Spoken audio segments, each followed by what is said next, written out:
श्रीराम जय राम जय जय राम। श्रीराम जय राम जय जय राम। श्रीराम जय राम जय जय राम.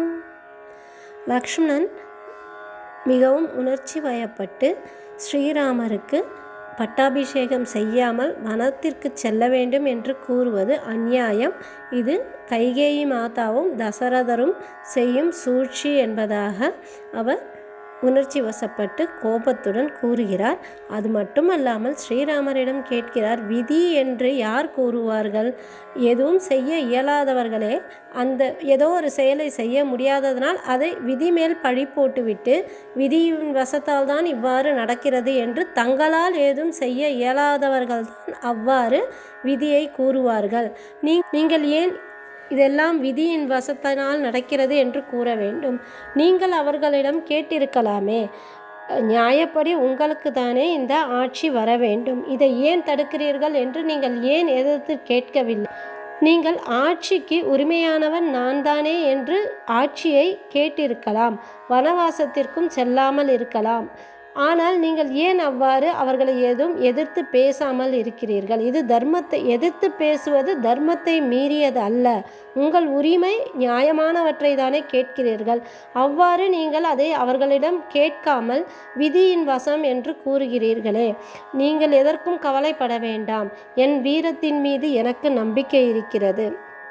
யார் வந்தாலும் அவர்களை எதிர்த்து நின்று உங்களுக்கு பட்டாபிஷேகத்தை நான் செய்து வைக்கிறேன். இதை யார் தடுக்கிறார்கள் என்று பார்ப்போம். நம் தந்தையான தசரதராக இருந்தாலும் அவரையும் நான் எதிர்த்து இருப்பேன்.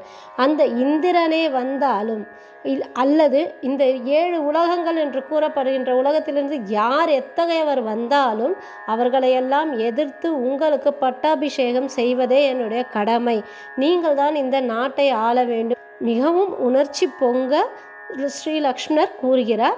அதாவது அவருக்கு ஸ்ரீராமருக்கு இத்தகைய துரோகம் இழைக்கப்படுகிறதே என்ற கோபம் வேறு, தான் ஏதும் செய்யாமல் இருந்துவிடக்கூடாது என்பதற்காகவும் தன்னுடைய வீரத்தை கொண்டு ஸ்ரீராமருக்கு இந்த நாட்டை பட்டாபிஷேகம் செய்துவிட வேண்டும் என்றும் அவர் துடிக்கிறார்.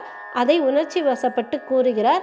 அவரை பல முறை ஸ்ரீராமர் ஆறுதல் படுத்தி சமாதானப்படுத்தி, இல்லை, தந்தையின் பேச்சை தான் நான், அவருடைய வாக்கை தான் நான் காப்பாற்றுவேன் என்று கூறி பல முறை ஸ்ரீராமர் லக்ஷ்மணரின் கண்களை எல்லாம் துடைத்து அவரை ஆசுவாசப்படுத்தி சமாதானப்படுத்தி தான் வனத்திற்கு செல்வது உறுதி, இந்த பட்டாபிஷேகத்தை துறப்பதும் உறுதி என்று கூறி ஸ்ரீ லக்ஷ்மணரை ஸ்ரீராமர் அமைதிப்படுத்துகிறார்.